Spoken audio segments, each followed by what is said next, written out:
आइए अब हम देखते हैं SMAW प्रक्रिया द्वारा फ्लैट स्थिति पर 10 ms और mm के कोनों को कैसे वेल्ड किया जाता है। अभ्यास के अंत में आप ये सब कर पाएंगे।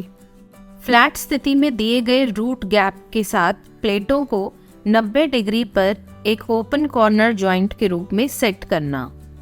दोनों सिरों पर एक ओपन कॉर्नर जॉइंट के रूप में टुकड़ों को टैक वेल्ड करना। एक रन रूट को कॉर्नर जॉइंट में की होल के निर्माण के साथ डिपॉजिट करना और पूर्ण पहुंच प्राप्त करना। वेल्डिंग इलेक्ट्रोड का उपयोग करके कोने के जोड़ में एक यूनिफॉर्म कवरिंग परत जमा करना और वेल्ड को पूरा करना। प्रवेश, सुदृढ़ीकरण और थ्रोट थिकनेस के लिए वेल्डेड जॉइंट का निरीक्षण करना। आइए अब देखते हैं कोने के जोड़ को वेल्ड के लिए आवश्यक उपकरण।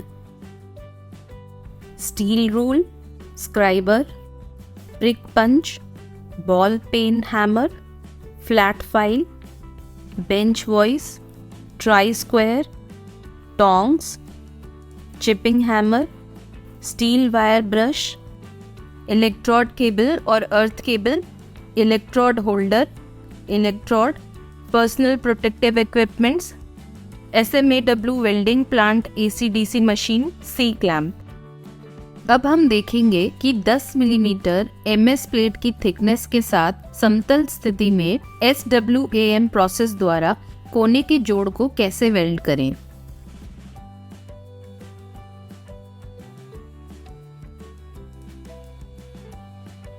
प्लेट्स को पूरे जोड़ में 2.5 मिलीमीटर के समांतर रूट गैप के साथ टेबल पर ओपन कॉर्नर जॉइंट के रूप में सेट करें। डिस्टॉर्शन को नियंत्रित करने के लिए प्लेट के बीच का कोण 87 डिग्री पर रखा जाता है। डिस्टॉर्शन को नियंत्रित करने के लिए एक और तरीका है। एंगल को 90 डिग्री पर सेट करें और डिस्टॉर्शन को कम करने के लिए राइट एंगल्ड आयरन फिक्सचर का इस्तेमाल करें।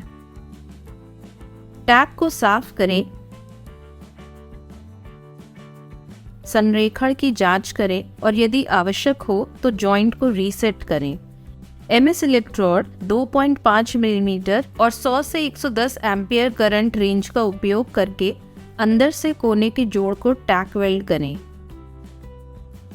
दोनों सिरों को टैक वेल्ड करें, पर हर एक की टैक लंबाई 20 मिलीमीटर से ज़्यादा ना हो। D-स्लैग और चिपिंग हैमर और वायर ब्रश का उपयोग करके टैक्स को साफ करें। 2.5 मिलीमीटर डायामीटर का MS इलेक्ट्रोड और 110 से 120 एम्पियर का वेल्डिंग करंट उपयोग करके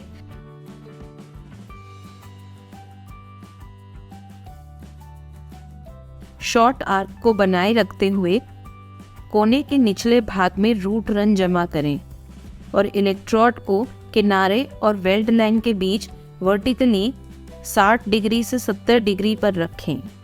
पूर्ण पैड सुनिश्चित करने के लिए टैक वेल्ड के वेल्ड क्रेटर के पास एक की होल बनाएं। स्ट्रेट बीडिंग के लिए उपयोग की जाने वाली स्पीड के समान ट्रैवल स्पीड बनाए रखें।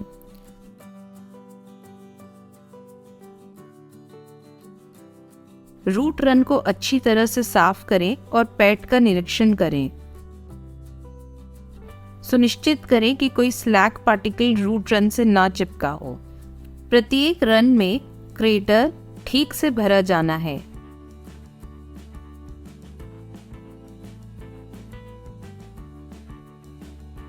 पहली कवरिंग लेयर को डिपॉजिट करें, यानी दूसरा run 4 millimetre medium coated MS electrode और 160 एम्पियर वेल्डिंग करंट का उपयोग करके।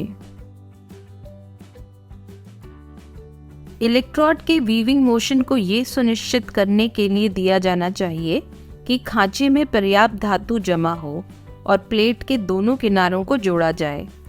सुनिश्चित करें कि इलेक्ट्रोड कोण समान माध्यम आर्क लेंथ के रूप में हों। यूनिफॉर्म नॉर्मल यात्रा की गति को बनाए रखा जाना चाहिए। पहली कवरिंग लेयर से स्लैग को अच्छी तरह से साफ करें। सुनिश्चित करें कि सभी सतह दोषों को सुधारा गया हो। दूसरा या अंतिम कवरिंग लेयर भरें, यानी तीसरा रन 4 मिलीमीटर MS इलेक्ट्रोड और 160 एम्पियर वेल्डिंग करंट का इस्तेमाल करके। कोने के जोड़ के किनारों पर व्यापक बुनाई गति का उपयोग करें। पहली आवरण परत की तुलना में यात्रा की धीमी दर का पालन करना होगा। इलेक्ट्रोड और चाप की लंबाई के समान कोण का उपयोग करें, जैसा कि पहली कवरिंग लेयर में किया गया था। एक तरफ से दूसरी तरफ बुनाई का प्रत्येक आंदोलन अधिक धातु जमा करेगा और इसमें अधिक समय लगता है।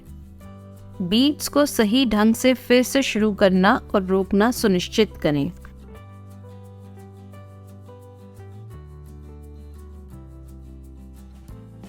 वेल्ड की अंतिम परत पर सामान्य दोष है कि किनारे की प्लेट पिघल गई होगी। इस दोष को दूर किया जा सकता है यदि इलेक्ट्रोड को सिर्फ आवश्यक सीमा तक बुना जाए, ताकि किनारों को ठीक किया जा सके। चाप को किनारों पर बिल्कुल भी केंद्रित नहीं होना चाहिए।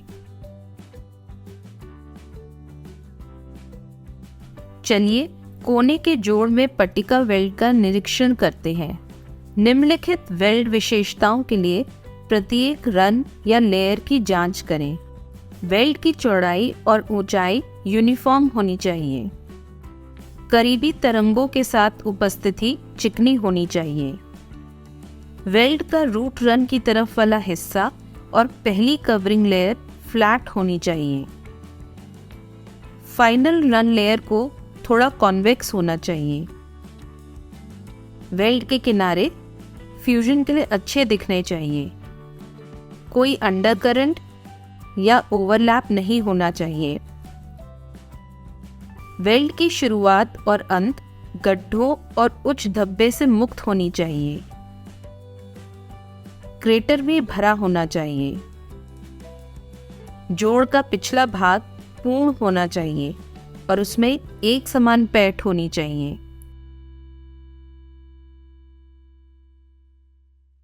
Recap. 90 डिग्री पर ओपन कॉर्नर जॉइंट बनाने के लिए प्लेट सेट करें। दोनों सिरों पर टुकड़ों को ओपन कॉर्नर जॉइंट के रूप में टैक वेल्ड करें। की होल्ड के गठन के साथ कोने के जोड़ में रूट रन जमा करें और पूर्ण पेनिट्रेशन प्राप्त करें। इलेक्ट्रोड की वीविंग का उपयोग करके कॉर्नर जॉइंट में यूनिफॉर्म कवरिंग लेयर्स जमा करें और वेल्ड को पूरा करें। पेनिट्रेशन, रीइंफोर्समेंट और थ्रोट थिकनेस के लिए वेल्डेड जॉइंट का निरीक्षण करें।